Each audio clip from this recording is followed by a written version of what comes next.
Olá pessoal, bem-vindo ao Aqua GT. Meu nome é Gustavo Tocoro, fique ligado. Com o apoio Barrac, a ciência dos quinidários. A melhor seleção de corais do Brasil você encontra em www.barrac.com.br.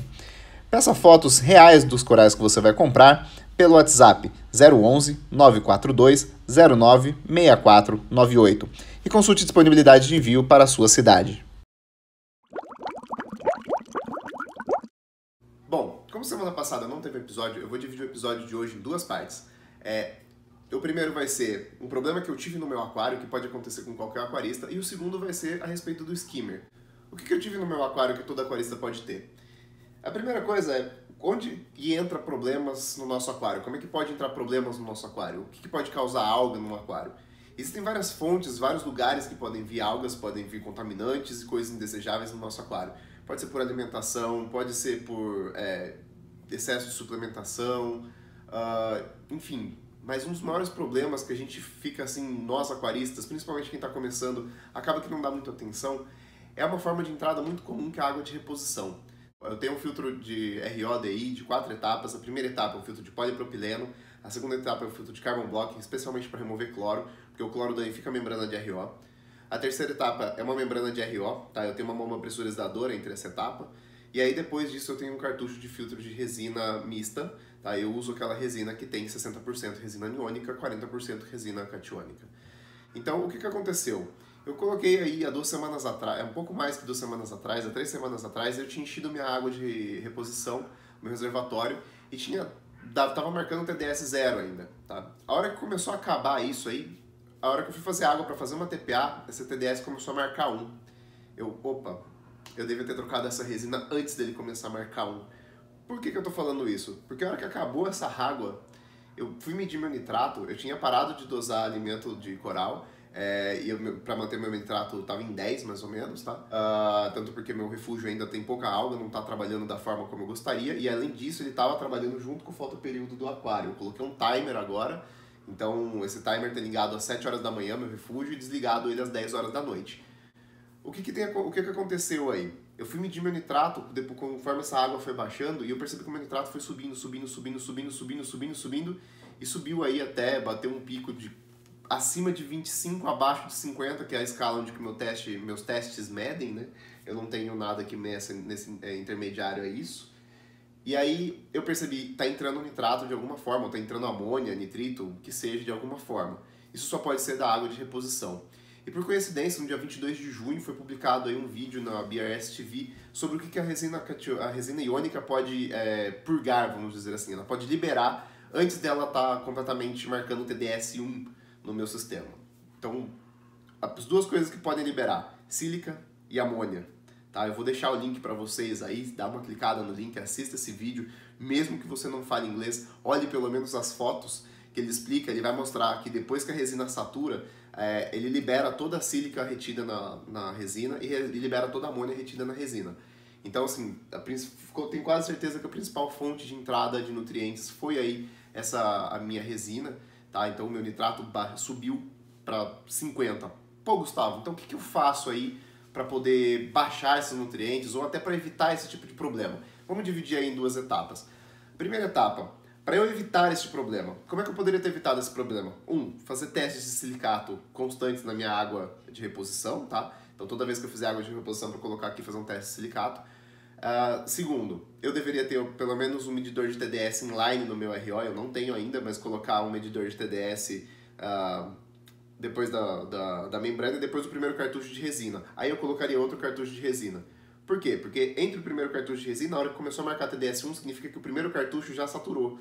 E aí, para a hora que passar para o segundo cartucho, eu tenho certeza que esse cartucho segundo vai segurar. Então, colocar um medidor de TDS entre 2 cartuchos de resina, podem ser as 2 mistas, tá? A melhor solução aí seria ter 3 cartuchos, uma com resina catiônica, outra com resina aniônica, e no final, um cartucho de resina mista. Aí, nesse caso, se você tiver essa configuração, eu colocaria o medidor de TDS antes da resina mista, depois da aniônica. Legal? Então isso seria uma forma de medir também. E tem uma outra, se você tiver essa configuração também, o que você pode fazer? Você pode tirar e desconectar o seu... colocar uma válvula T ali nesses 3 cartuchos, entre a aniônica e a resina mista, porque você vai tirando água. Se você perceber que essa água estiver saindo com um pH muito, tipo, próximo de 7, você tem certeza que o seu cartucho de resina aniônica já saturou, tá? Então, porque o sistema de funcionamento dela, com uma forma que ela vai trocando os íons, quando ela está virgem, vamos dizer assim, regenerada, totalmente nova, ela começa a liberar íons OH e isso faz subir o pH. Então, se o pH começar a baixar, isso é um indicativo de que está já saturada. Legal? Então, essas seriam 3 formas de eu poder evitar esse tipo de problema. E outra forma de evitar esse tipo de problema é eu trocar com maior frequência as minhas resinas. Como eu tenho um TDS muito baixo na minha casa, minha água sai aí em torno de 27, 28, que eu medi recentemente. Ela varia de acordo com o ano, tá? Eu já peguei aqui quase 70 de TDS, de ppm. Pode variar também com limpeza de caixa d'água, coisa do tipo. Mas enfim, o TDS aqui é baixo, ele sempre é abaixo de 100, então é um TDS baixo, sim. Então, as minhas resinas demoram demais para saturar. Então eu troco a resina uma vez a cada ano, porque o meu tem um sistema de RO. Depois do RO aqui eu fiz os cálculos quando eu troquei a resina aí. Eu fiz a medição depois que sai a água da RO. Minha água depois da membrana de RO sai com TDS 6. Então aí minha resina tem uma vida útil bastante grande, tá? Então vale a pena assim, investir. Se eu fosse, a primeira coisa que eu falo assim, para um aquarista iniciante: Gustavo, o que você poderia recomendar para eu investir um dinheiro legal num sistema do meu aquário? Eu investiria num bom sistema de água de reposição, tá? Porque isso daí dá o resultado que tá aí que vocês estão vendo. Eu vou colocar uma foto para vocês, mas eu tive muita alga, muita alga. Então assim, o que causou agora, na segunda etapa, como é que eu resolvi esse problema, como é que eu estou resolvendo esse problema? No aquário marinho é muito difícil de resolver um problema do dia para noite, demora meses, demora semanas, tá? Então soluções são bem demoradas. Eu estava sem nada de equipe de limpeza, meu aquário deu um boom de algas, eu coloquei aí 10 paguros e acho que 8 turbo, então eles já estão dando conta, já limparam bem o substrato pelo menos, já está bem limpinho.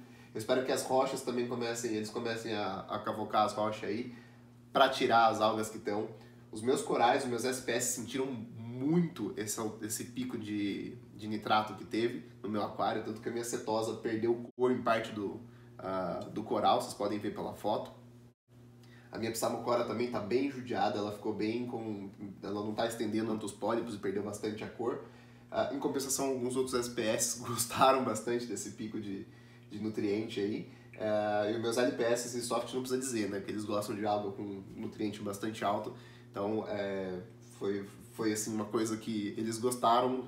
Os outros estão soltando pólipo novo, pelo menos um por semana aí, tranquilamente. O meu refúgio, as algas também começaram a crescer bastante.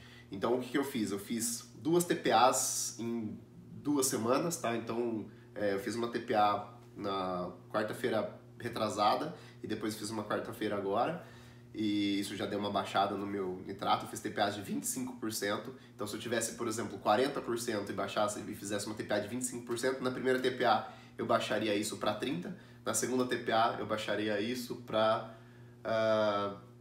22 mais ou menos, tá? Se eu não estou errando os cálculos, é por aí. Então, daí já estaria dentro de um nível aceitável. O que eu fiz também? Eu coloquei o timer no meu refúgio, tá ligando das 7, desligando às 10, como eu tinha comentado. Isso fez as minhas ketomorfas darem uma bombada aí.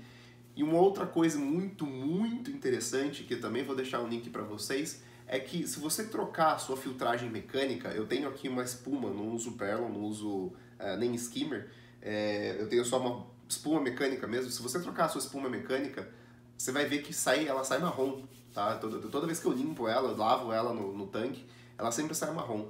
E isso aí, se você vai trocando sua filtragem mecânica com frequência, pelo menos umas 2 vezes por semana, você faz seus nitratos caírem. E de fato caiu mesmo. Meu nitrato voltar para 5 hoje. Eu fiz a medição hoje, meu fosfato está em 0,1, mais ou menos. A minha escala de cor não é muito precisa aqui. Eu não tenho mais meu colorímetro da Hanna, tá? Então, os meus parâmetros estão dentro do ideal. Voltei aí à escala normal de parâmetros. Então, o que eu coloquei agora?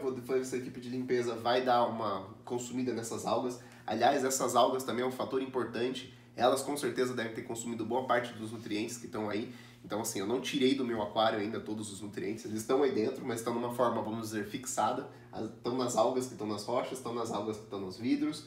Então, é importante ter isso em mente, porque assim, não saiu do meu aquário ainda. Eu vou tirar isso aos poucos, eu vou tirar isso conforme a equipe de limpeza for comendo, conforme essas algas forem sumindo. Legal? Outra coisa que eu fiz também foi trocar o meu carvão ativado, coloquei um carvão ativado novo para ver se melhora aí, tá? E é isso aí. Então fica ligado na sua resina de deionização. Se você tem só um filtro de deionização, você não tem um filtro... Se você usar água da torneira, você vai estar colocando aí, você vai estar aumentando esses nutrientes sempre, tá? Então se você tiver uma forma de exportação de nutrientes boa ou faz TPAs muito agressivas, é bom, mas eu não recomendo o uso da água da torneira. Eu recomendo o uso, se você passar a água da torneira para um filtro de deionização no mínimo, tá? E ainda assim saindo com TDS 0. E mesmo antes de sair com TDS 0, se você perceber que está começando a dar alga, desconfie da sua água de reposição, mesmo sua água dando TDS 0.